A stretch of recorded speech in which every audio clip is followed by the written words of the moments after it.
दोस्तों, बुलेट को पसंद करने वाले लोग कहते हैं कि बाइक हो तो बुलेट जैसा। शायद इसीलिए यह बाइक रोड से ज्यादा लोगों के दिलों पर राज करती है।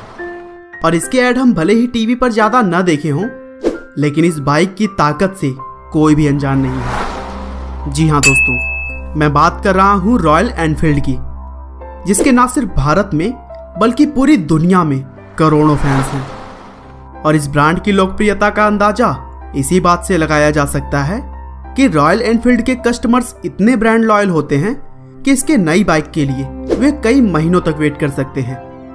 और दोस्तों, रॉयल एनफील्ड को एक इंडियन ब्रांड के तौर पर माना जाता है, लेकिन आपको जानकर के हैरानी होगी कि इसकी शुरुआत करीब 125 साल पहले इंग्लैंड में हुई थी।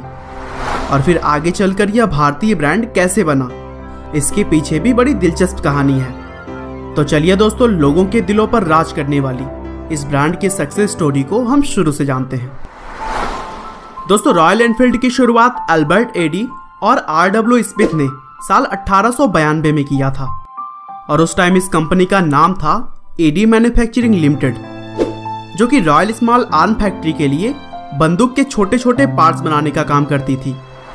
और फिर आगे चलकर 1896 में एडी मैन्युफैक्चरिंग के अंतर्गत ही एक और कंपनी बनाई गई, जिसका नाम दिया गया the new Enfield cycle company. यह कंपनी मुख्य रूप से साइकिल और उसके कंपोनेंट्स बनाती थी। कुछ सालों बाद कंपनी ने कुछ नई सोच के साथ आगे बढ़ने का फैसला किया और फिर 1899 में उन्होंने 4 पहियों वाली एक साइकिल बनाई। और उसके ठीक 2 साल बाद 1901 में साइकिल पर ही इंजन जोड़कर एनफील्ड ने अपनी पहली मोटरसाइकिल लॉन्च की, जिसमें उन्होंने मिनर्वा नाम की कंपनी का इंजन यूज किया था। और फिर 1903 में एनफील्ड कंपनी ने कार प्रोडक्शन में भी अपना कदम बढ़ा दिया। हालांकि उन्हें इस बिजनेस से अगले कुछ सालों में बहुत ज्यादा नुकसान झेलना पड़ा और इसीलिए उन्होंने 1907 में अपनी कार बनाने वाली कंपनी को ऑल डे एंड ओनियंस नाम की एक कंपनी को बेच दी। लेकिन मोटरसाइकिल बनाने में कॉन्सेंट्रेट करने के बाद एनफील्ड को सबसे बड़ी सफलता 1914 में मिली, जब पहले वर्ल्ड वार के दौरान उन्हें ब्रिटिश वॉर डिपार्टमेंट को मोटरसाइकिल सप्लाई करने का एक बड़ा ऑर्डर मिला। और फिर इंपीरियल रशियन गवर्नमेंट ने भी उन्हीं से मोटरसाइकिल खरीदने का फैसला किया। यहाँ से एनफील्ड की मोटरसाइकिल्स बहुत तेजी से प्रसिद्ध होने लगी। और फिर दूसरे वर्ल्ड वार के दौरान ब्रिटिश अथॉरिटीज ने एनफील्ड के साथ मिलिट्री मोटरसाइकिल बनाने का एक बड़ा कॉन्ट्रैक्ट साइन किया। और फिर दूसरे विश्व युद्ध में एनफील्ड की मोटरसाइकिल्स बहुत बड़े स्तर पर यूज की गई।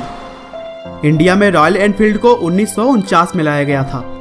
हालांकि लोगों ने इसे 1954 से पसंद करना शुरू किया, जब इंडियन गवर्नमेंट ने पुलिस और आर्मी के लिए इस बाइक का यूज किया था। और उस समय 350 सीसी मॉडल की 800 मोटरसाइकिल्स मंगाई गई थी। 1955 में एनफील्ड कंपनी ने मद्रास मोटर्स के साथ पार्टनरशिप की और कुछ इस तरह से रॉयल एनफील्ड इंडिया की शुरुआत हुई।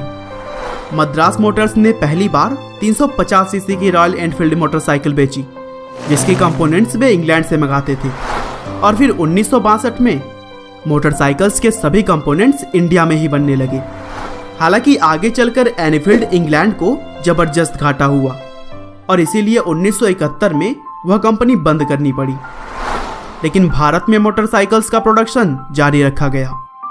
हालांकि भारत में भी इस कंपनी को घाटा हो रहा था, इसीलिए कंपनी आगे चलकर आयरस मोटर्स लिमिटेड के साथ मर्ज हो गई।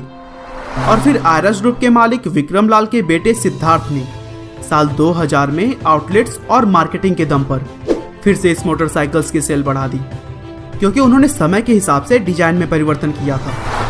और एनफील्ड बाइकर्स के लिए अलग अलग राइड भी ऑर्गेनाइज करती है, जिससे लोगों में भी इस मोटरसाइकिल का क्रेज बढ़ता है।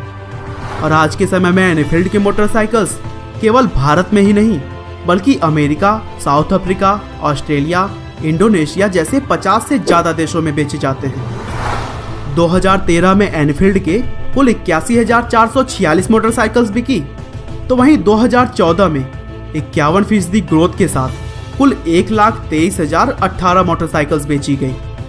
और अभी हाल ही में 18 सितंबर 2017 को रॉयल एनफील्ड की क्लासिक 350 और क्लासिक 500 मॉडल की बाइक लॉन्च की गई है। दोस्तों, मुझे उम्मीद है कि आपको रॉयल एनफील्ड की यह स्टोरी जरूर पसंद आई होगी। अगर आप भी इस कंपनी की बाइक लेने की सोच रहे हैं या फिर आपके पास ऑलरेडी है, तो हमें कमेंट करके जरूर बताइएगा। आपका बहुमूल्य समय देने के लिए बहुत बहुत धन्यवाद। इस वीडियो को लाइक करके आप हमारा मनोबल बढ़ा सकते हैं। दोस्तों, अगर आप हमारी वीडियोस को मिस नहीं करना चाहते तो कृपया चैनल को सब्सक्राइब कर लें। आपको यह कहानी कैसी लगी हमें कमेंट करके जरूर बताएं। धन्यवाद।